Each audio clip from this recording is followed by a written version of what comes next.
And we're back without glasses. I didn't like the glare, but I had committed to the video, so we soldiered on. So, you might be wondering, what did I read in March? That is a very good question.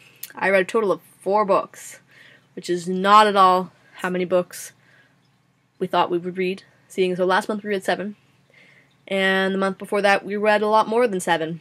A lot less. It was 6.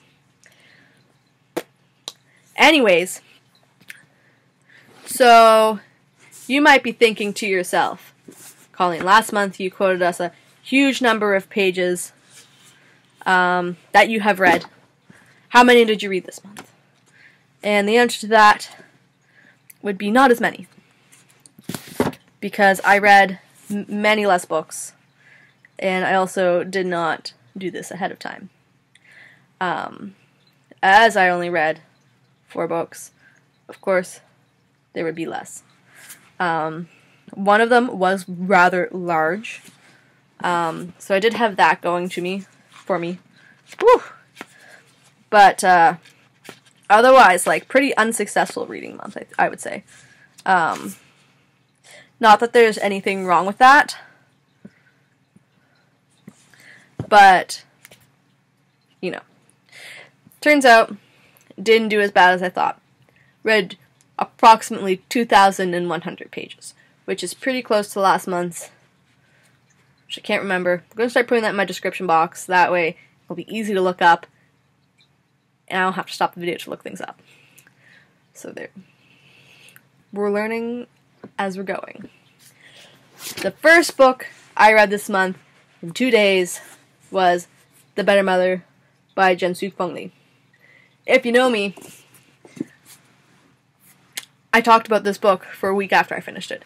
It was absolutely amazing. I loved everything about it. I gave it a 5 out of 5. Wonderful book. Takes place in Vancouver at the beginning of the AIDS epidemic. Follows a gay man and a stripper. So that's really interesting. Takes place both in Chinatown and in a poor logging community. Really gives you a lot of interesting perspectives.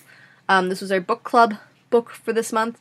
Me and my friends are getting together to talk about it tomorrow, as long as I don't lose my voice again.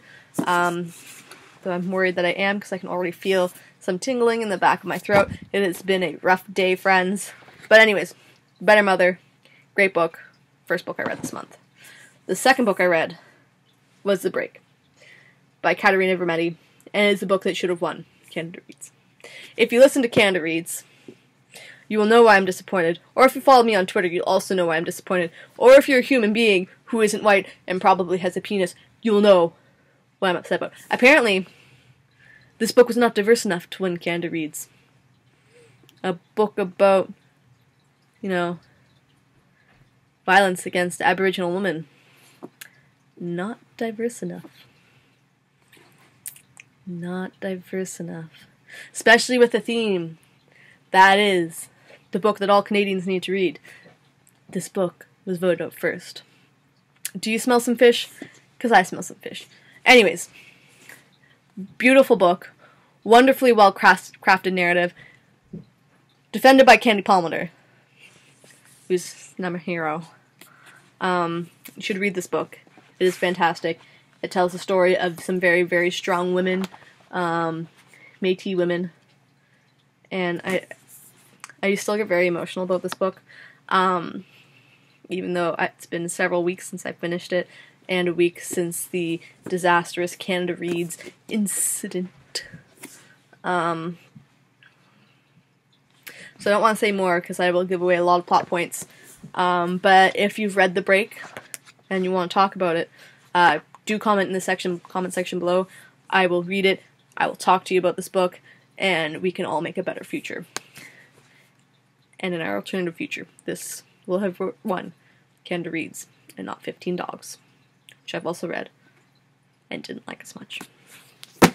Moving right along. So this month, one of my goals was to read Catch-22. And I did.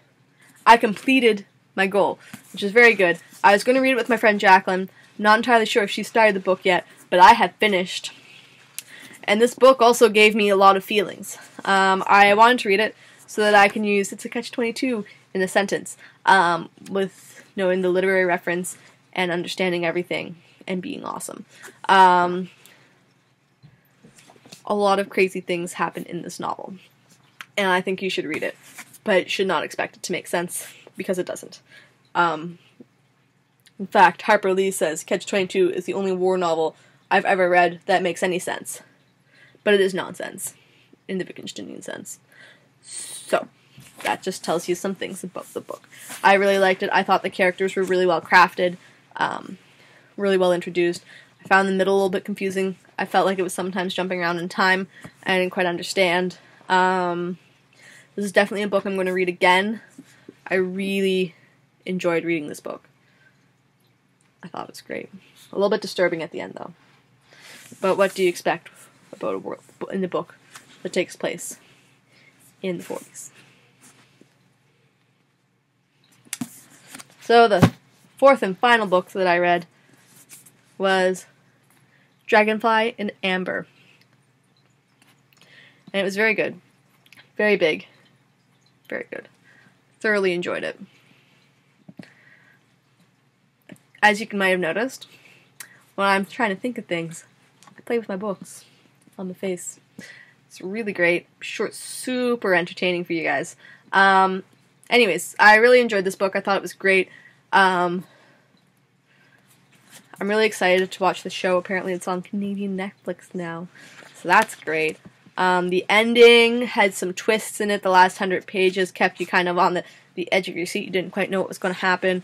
I will say that I don't like the writing as much in the 20th century as I do in the 18th century.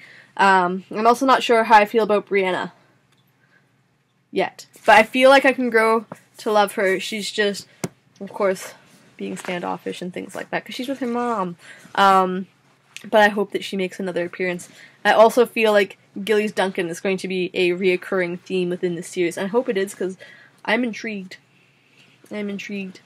It was very hard not to pick up Voyager right after I finished it. As you might remember from my last video, Voyager is right here. You know, it's the way the cookie crumbles. So, yeah, that's all I have to say for today. Those were the books that I read this month. You might have noticed that Le Mot d'Arthur was not on that list. I am currently at page 226, which is really great. Good job reading, Colleen. I gave up halfway through the month. I was having some rough emotional times, and it was just a little bit too much. Also, I don't know. Like, I am almost a third of the way through the book. I have my Goodreads right here, so I know these things.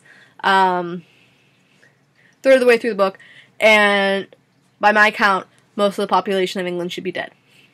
Because every time something happens, like people bring a couple hundred or a couple thousand people with them to go into these big battles, and then everybody dies, but yet there are still people alive in England to bring to the next fight.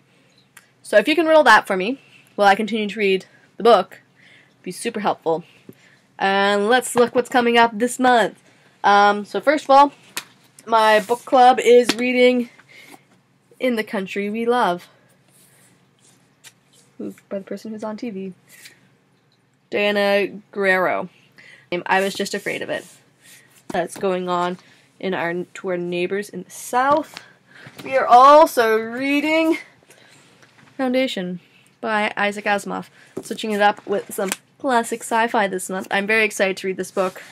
It should be lots and lots of fun. Yeah, I also will probably be reading lots of other books, because hopefully I'll have time. Anyways, don't forget to like, comment, and subscribe to my channel. You can find me on Goodreads, Bookwitty, Instagram, Snapchat, Twitter, Tumblr, Blogger, soon coming to WordPress. I think that's all of them. You can find me a lot of places. If there's a place that I should be that you don't see me at Unphilosophize, tell me, because I will be there. No time.